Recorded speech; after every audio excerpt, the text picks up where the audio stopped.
Bharatiya Janata party के राष्ट्रीय प्रवक्ता सैयद शहनवाज हुसैन ने आज भागलपुर में प्रेस वार्ता के दौरान विपक्ष पर जमकर हमला बोला।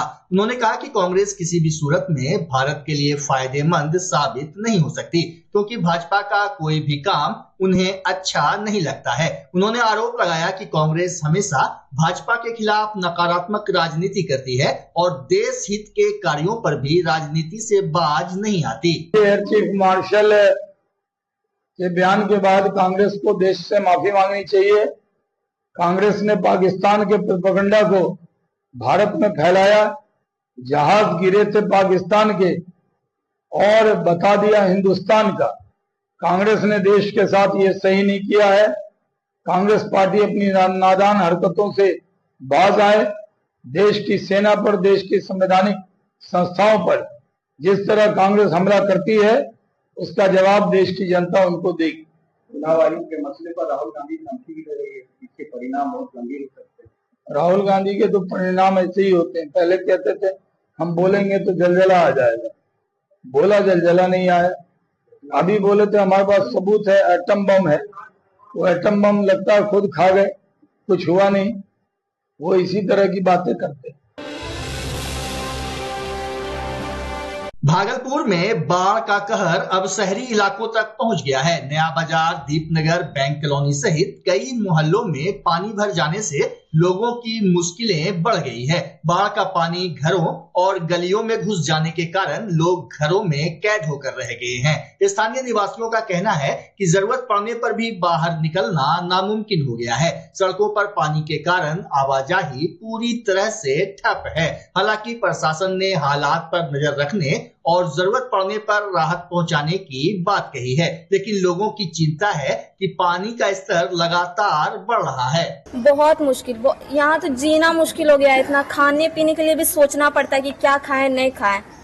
और जो गरीब हम लोग से जो नीचे लेवल के, वो तो और नाव पे रह रह के अपना जीवन बिता रहे हैं। आप लोगों के बेडरूम तक पानी है?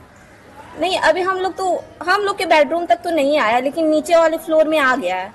नीचे फ्लोर में? हाँ, नीचे फ्लोर में, ऊपर फ्लोर। आने जाने के लिए बहुत मुश्किल का सामना करना पड़ता है। अभी तो कैसे हम आए हैं यहाँ। तो बिना पानी में हिले कोई उपाय नहीं है? कोई उपाय ही नहीं है। घर में कैद हो गए हैं? घर में पूरा कैद हो गए। परेशानी बढ़ाई है बहुत ज्यादा। क्या नाम हुआ आपका? प्रिया। बहुत मुश्किल से जिंदगी काट रहा है। बेडरूम तक पानी है? बेडरूम तक पानी चला गया। खाना पीना बंद है, बनाना तो इधर उधर ला के कुछ खा पी रहे। जरूरी में अगर निकलना हो तो फिर कैसे? कोई उपाय नहीं। घरों में कैद हो? बिल्कुल कैद। परेशानी तो बढ़ी? बहुत परेशानी, तो बातें नहीं की। क्या नाम हुआ आपका? महेश कुमार। भागलपुर में बाढ़ की स्थिति लगातार भयावह होती जा रही है। गंगा का जलस्तर बढ़ने से कई इलाकों में पानी घरों तक घुस चुका है। वहीं बाढ़ के पानी में जल जीवों की मौजूदगी अब लोगों के लिए नया खतरा बन गई है। बाढ़ के पानी में अलग अलग तरह के जलीय जीव निकल रहे हैं और लोगों पर हमला भी कर रहे हैं। नहाने गए थे तो बिज्जी नहीं निकला, हम 2 बार हकाए तो भाग गया। तीसरी बार आके रगड़ के यहाँ पे मुखाल गाँव काटा है। क्या चीज काटा है? अब तो नहीं है, क्या है हम नहीं जानते हैं। कैसा काटे थे? दांत बड़ा बड़ा था और इतना मोटा था, बड़ा, इतना बड़ा सा था। कहाँ काटा है? पैर में, यहाँ पर पैर में काटा है। हाँ। तो इलाज करवाई? गए थे। कहाँ आई हुई? नानिया। ननिहाल है? हाँ। घर कहाँ है? बसगड़ा। तिलका मांझी भागलपुर विश्वविद्यालय परिसर में बाढ़ का पानी बढ़ता जा रहा है। ऐसे में राष्ट्रपति द्रौपदी मुर्मू के हाथों शहीद तिलका मांझी की प्रतिमा के होने वाले अनावरण कार्यक्रम की तैयारी भी प्रभावित हो गई है। ये संभावित कार्यक्रम पीएमयू में होना है, लेकिन विश्वविद्यालय का कैंपस जलमग्न है। सोमवार को प्रतिमा के पास फर्श बनाने का काम ठप रहा। बाउंड्री और सड़क से होकर वैकल्पिक रास्ता बनाने का भी काम रुक गया है। वहीं कुलपति प्रोफेसर जवाहरलाल और रजिस्ट्रार प्रोफेसर रामाशीष पूर्वे लगातार स्थिति पर नजर बनाए हुए हैं। आज कुलपति के आवासीय कार्यालय में कुछ कर्मचारी जरूरी संचिका लेकर नाव के सहारे जाते दिखे, जबकि कुछ कर्मचारी नाव पर गैस सिलेंडर लेकर कैंपस से बाहर निकले। पूछने पर बताया कि टीएमयू परिसर में बाढ़ का पानी बढ़ता जा रहा है। प्रशासनिक भवन में 2 फीट से ऊपर तक पानी घुस चुका है। इधर तिलकामाझी भागलपुर विश्वविद्यालय के छात्र सेवा केंद्र में भी बाढ़ का पानी प्रवेश कर जाने से छात्र छात्राओं को काफी परेशानी का सामना करना पड़ रहा है। वहीं टीएमयू के गेस्ट हाउस में भी बाढ़ का पानी प्रवेश कर गया है। साथ ही साहेबगंज और भूतनाथ मंदिर जाने वाले मुख्य सड़क पर करीब 1 फीट तक बाढ़ का पानी बह रहा है, जिस कारण आवागमन में काफी समस्या हो रही है। भागलपुर बाईपास थाना क्षेत्र अंतर्गत खीरी बांध के समीप एक कंटेनर ने पुलिया में जोरदार टक्कर मार दी। घटना में पुलिया और वाहन क्षतिग्रस्त हो गया। हालांकि चालक बाल बाल बच गया। घटना के बाद मौके पर ग्रामीणों की भीड़ जुट गई। इसके बाद बाईपास थाना की पुलिस पहुंची और चालक से पूछताछ के लिए थाना लेकर चली गई। भागलपुर टीएलबी कॉलेज के यूजीसी छात्रावास में सांप निकलने की घटनाएं थमने का नाम नहीं ले रही है। सोमवार को एक बार फिर छात्रावास के एक कमरे में सांप दिखाई दिया। अचानक सांप दिखने से छात्र दहशत में आ गए और अफरा तफरी का माहौल बन गया। वहीं देव सूरज ने कहा कि ये कोई पहली घटना नहीं है। छात्रावास में आए दिन सांप निकलते रहते हैं, जिससे उनकी सुरक्षा पर लगातार खतरा बना हुआ है। भागलपुर के सरधो गांव में बड़ी काली महारानी मंदिर स्थापना महोत्सव को लेकर गांव और क्षेत्रीय स्तर पर व्यापक रूप से तैयारी चल रही है, जहां 13 अक्टूबर से 22 अक्टूबर 2025 तक 10 दिवसीय मेले का भव्य आयोजन होगा, जिसकी तैयारी के लिए सरधो गांव के काली महारानी मंदिर परिसर में गांव स्तर पर शेखर सुमन की अध्यक्षता में बैठक आयोजित की गई। इस दौरान सरधो निवासी सह मेला के आयोजक शेखर सुमन ने कहा कि सरधो गांव की काली माता बहुत शक्तिशाली है। उन्होंने कहा कि क्षेत्र में मां काली महारानी का मंदिर सबसे ऊंचे और भव्य मंदिर का निर्माण किया जा रहा है, जिसकी तैयारी 2 महीने पहले से ही सरधो गांव में व्यापक तौर पर शुरू हो गई है। जानकारी दी गई कि मेले के शुभारंभ में कई प्रकार की झांकियों के साथ भव्य कलश शोभा यात्रा भी निकाली जाएगी। कार्यक्रम का समापन 23 अक्टूबर को जाने माने भोजपुरी गायक छैला बिहारी के कार्यक्रम के साथ होगा।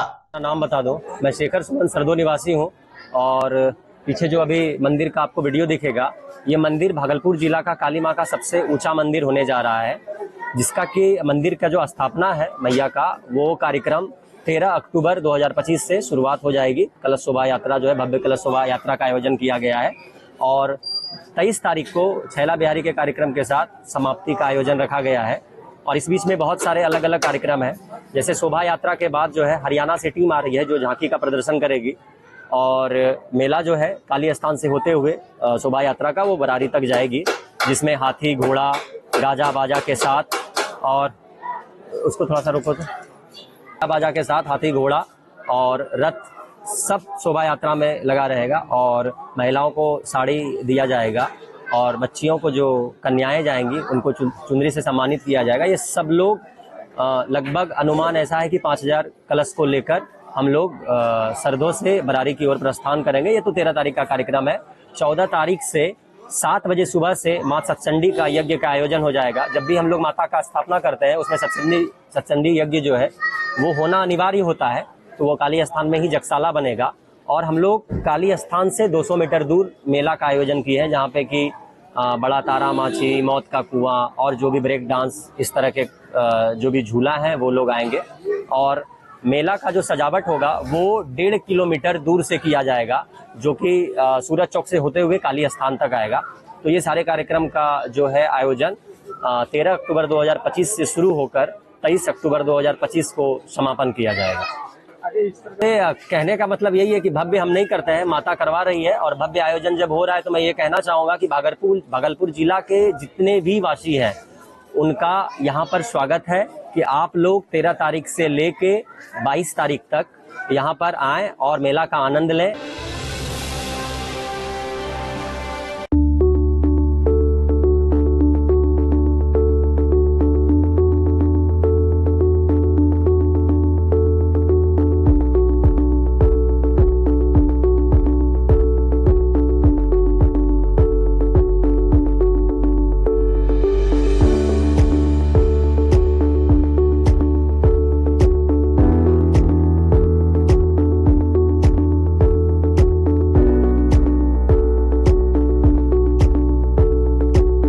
बच्चा जब जन्म लेता है तो कई बार बच्चा तुरंत नहीं रोता है, रोने में देर हो जाता है। ऐसे में बच्चा क्षतिग्रस्त हो जाता है और उसके बचने की संभावना कम हो जाती है। और यदि बचा तो भविष्य में उसमें विकलांगता की समस्या आती है, जिसे सीपी कहते हैं, जिसका कोई माकूल इलाज नहीं है और जिंदगी भर बच्चा विकलांगता से जूझ सकता है। ऐसे में पूरे संसार में कूलिंग थेरेपी का सहारा लिया जाता है। जन्म से ठीक 6 घंटा के अंदर यदि उसको कूलिंग थेरेपी दिया जाए तो उससे उसका सीपी की समस्या कम होती है और बचने की भी संभावना बढ़ती है। पहली बार बिहार झारखंड में आपके शहर के स्नेह नवजात शिशु बाल सेवा केंद्र में यह मशीन उपलब्ध है। कभी भी ऐसी बात हो कि बच्चा रोने में विलम्ब हो गया तो आप स्नेह नवजात शिशु बाल सेवा केंद्र में जरूर संपर्क करें।